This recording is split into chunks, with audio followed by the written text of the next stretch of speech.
दोस्तों,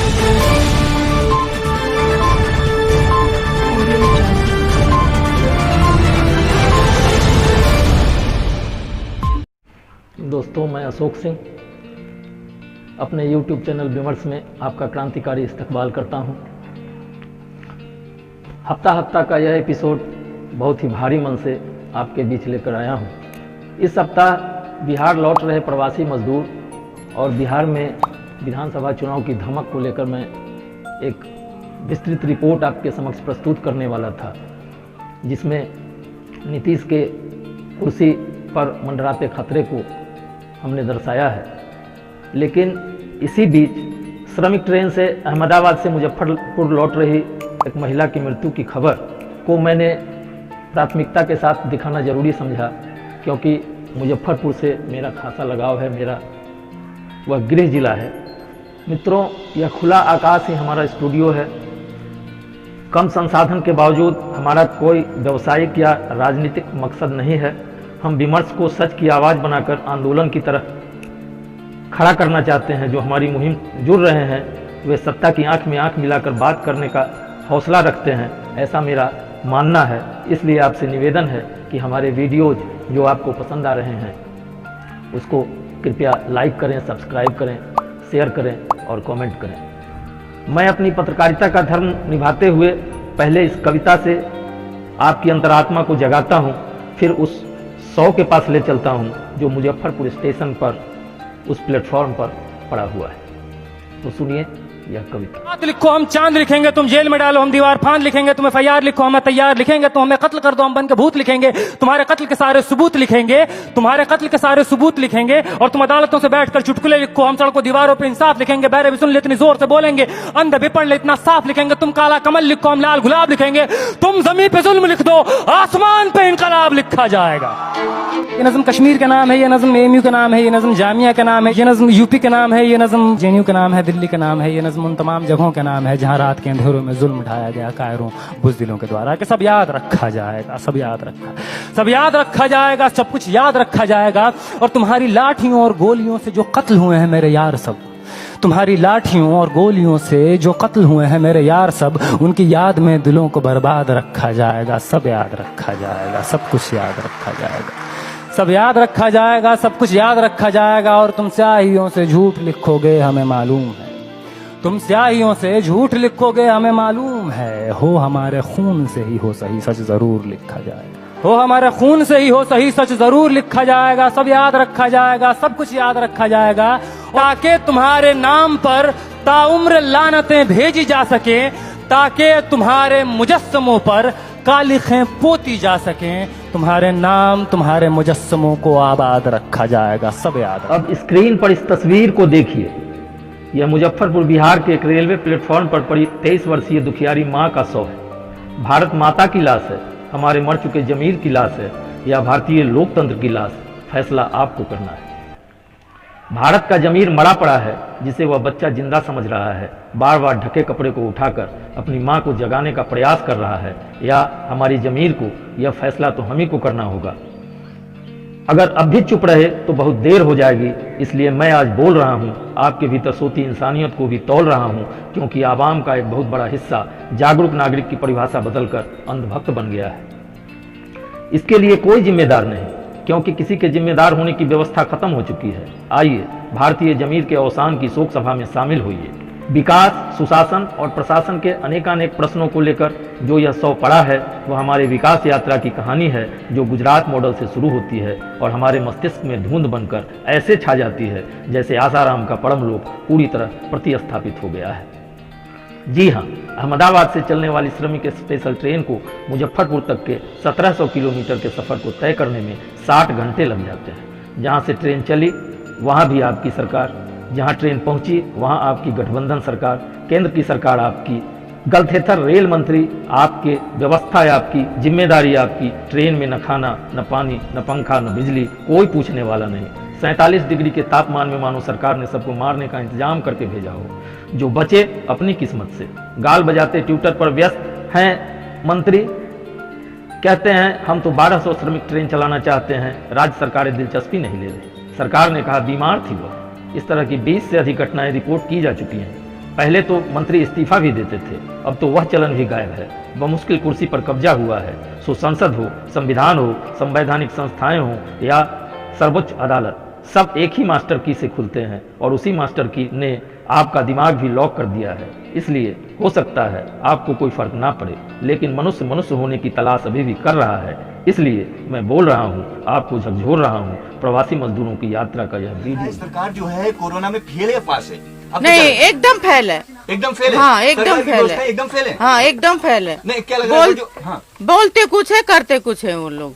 हाँ, मतलब ऑर्डर होने के बाद में सरकार ने ऑर्डर कर दिया है, तो मतलब आदमी ने मानना चाहिए, लेकिन वो रेलवे ने ऑर्डर नहीं माना है ठीक से, यूज ठीक से नहीं किया है वो बात को। मतलब कि गवर्नमेंट यहाँ पर पूरी तरह से नाकाम नजर आ रही है। हाँ, मतलब रेलवे ने काम अच्छा नहीं किया है।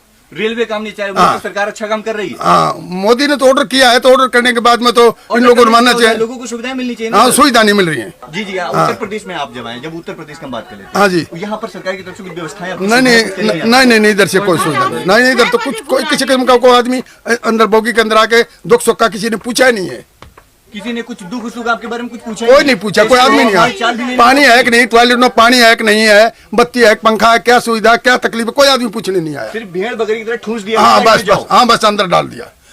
वो रेलवे का आदमी था, वो बोला इसका 1 नंबर रूम का आदमी है जितना, वो उसके अंदर, हाँ वो दे दिया टिकट, छोटा छोटा टिकट दे दिया, और D1 में चले जाओ, D1 में चले जाओ ऐसे बोल दिया। अच्छा, सैनिटाइज वगैरह इसमें कुछ कोरोना को बचाव के लिए ना कुछ नहीं, कुछ नहीं, व्यवस्था नहीं है। ना कोई नहीं। ये रूल का पालन क्यों नहीं किया गया है, किस लिए नहीं किया गया है?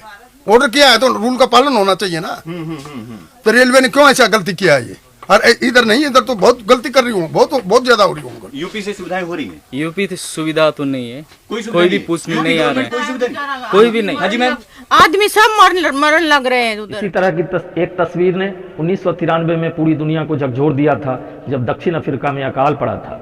सूडान में खादान सेंटर जा रही बच्ची गर्मी और भूख से मैदान में गिर पड़ी थी और थोड़ी दूर पड़ाकर एक गिद्ध बैठ गया था, उसका मरने का इंतजार करते हुए उसे खाने के लिए। इस तस्वीर को पटल पर लाने वाला फोटोग्राफर केविन कार्टर विषाद से जी नहीं पाया और आत्महत्या कर ली। बाद में उसे सर्वोच्च पुलिंजर पुरस्कार मिला। घबराइए नहीं, मैं आपको आत्महत्या करने के लिए नहीं कह रहा।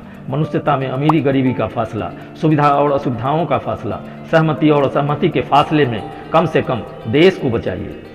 सत्ताधारी पार्टी ऑनलाइन रैली में व्यस्त है। 10 करोड़ लोगों तक पहुंचने का लक्ष्य है। इस लक्ष्य के आगे मजदूरों को घर पहुंचाने के लक्ष्य को भुला दिया गया है। आखिर मोदी 2 का जश्न है यह, तो इसका आनंद दूना कीजिए जब पटना का सांसद और केंद्रीय मंत्री रविशंकर प्रसाद यह बताता है कि यह मोदी का भारत है, तो उस बेशर्म को यह एहसास नहीं होता कि देश 135 करोड़ भारतीयों का है। मोदी ने तो गिरगिरा कर चाकरी देने की, चौकीदारी देने की मिन्नत की थी, तो यह देश मोदी का कैसे हो गया? एक एक कर सभी पोल पट्टी खुलती जा रही है। गुजरात में इसी महामारी में फर्जी वेंटिलेटर के नाम पर ज्योति CNC कड़ार का पर्दाफाश हुआ तो पता चला इस कंपनी की 40% हिस्सेदारी उस व्यक्ति की है जिसने मोदी सूट बनाकर प्रधानमंत्री को दिया था। नकली वेंटिलेटर से कईयों की गुजरात में जान गई। भोपाल में घटिया PPE किट से जब 20 से अधिक स्वास्थ्यकर्मी बेहोश हुए तो आवाज उठी। हिमाचल में स्वास्थ्य निदेशक अजय गुप्ता PPE किट घोटाले में पकड़े गए 5 लाख रुपये रिश्वत के साथ। तार भाजपा तक पहुंची तो हिमाचल भाजपा के अध्यक्ष राजीव बिंदल ने इस्तीफा दे दिया। इंदौर में गुपचुप तरीके से कोरोना संक्रमितों पर पतंजलि की दवा के प्रयोग का परीक्षण करने का भांडा फूटा। यह सब हुआ लेकिन आपका खून नहीं खोला, क्योंकि यह खोल ही नहीं सकता। व्यवस्था की मार झेल रहे साइकिल से पिता को लेकर दिल्ली से दरभंगा आई ज्योति व्यवस्था के मुंह पर कालिक थी। कालिक को भाजपा ने तिलक बना लिया। ज्योति के गले में भाजपाइयों ने पार्टी का पट्टा डालकर बेशर्मी की हदें पार कर दी। गरीब को पुचकारा, कुछ सहयोग देकर हमदर्द बनने का पाखंड रचने में सफल हो गए। आप भी जयकारा लगाइए, हो सकता है आप भी कुछ पा जाएं। एक बार चला था मैं भी चौकीदार अभियान। प्रवासी मजदूरों को अपने एक फरमान से मुसीबतों के दलदल में धकेल कर सरकार चौकीदारी भूल गई। इनकी सहायता के लिए न पार्टी का चौकीदार नजर आया, न RSS का, और न ही समर्थकों में से कोई चौकीदार। अब सुना है केंद्र सरकार इन प्रवासी मजदूरों का लेखा जोखा रखने के लिए एक UID बनाएगी। उनको एक बार घर आने जाने का भाड़ा भी देगी। भले ही इस बार घर पहुंचाने का भाड़ा वसूल लिया हो तो कोई बात नहीं। हालांकि सुप्रीम कोर्ट ने सरकार को निर्देश दिया है कि प्रवासी मजदूरों को मुफ्त घर पहुंचाया जाए। इस बीच महाराष्ट्र सरकार को अस्थिर करने का भी गंदा खेल खेला जा रहा है। 2.5 आदमी मिलकर देश चला रहा है। किसी मंत्री की औकात नहीं कि अपना मंतव्य रखे सिवा नितिन गडकरी को छोड़कर। वह तो उनका सामर्थ्य है कि वह सर उठाकर कुछ सच बोल लेते हैं। राजनाथ भी छोटे पड़ गए। अपने प्रधानमंत्री के सीने को फिर से मापिए, 56 इंच से बढ़ा है या घटा है, क्योंकि अब तो पाकिस्तान के बाद चीन और यहाँ तक कि नेपाल भी आंखें दिखाने लगा है। हो सके तो गज के मापने का गणित बदल दीजिए, 6 इंच का ही फीट बना डालिए, हो सकता है इससे सीने की चौड़ाई बढ़ जाए। चलते चलते व्यंग की इस क्लिपिंग के बीच आपको छोड़ते हैं। धन्यवाद। नशे से भी ज्यादा खतरनाक है अंधभक्ति। अच्छे दिन आने वाले हैं, अच्छे दिन आने वाले हैं, अच्छे दिन आने वाले हैं, अच्छे दिन आने वाले हैं। डॉक्टर साहब उल्टी सीधी बातें कर रहा है, देखिए ना क्या तकलीफ है। बेटा खाना खाया? न खाता हूँ न खाने दूंगा। अच्छे दिन आने वाले हैं, अच्छे दिन। लाओ जुबान दिखाओ। मित्र अच्छे दिन आने वाले हैं, अच्छे दिन आने वाले हैं, अच्छे दिन। कब से है इसे ये बीमारी? 4-5 साल से। इसे मित्रोनिया है, बहुत खतरनाक बीमारी है। हाँ डॉक्टर साहब इतना बड़ा इंजेक्शन? मित्रोनिया है, मित्रोनिया।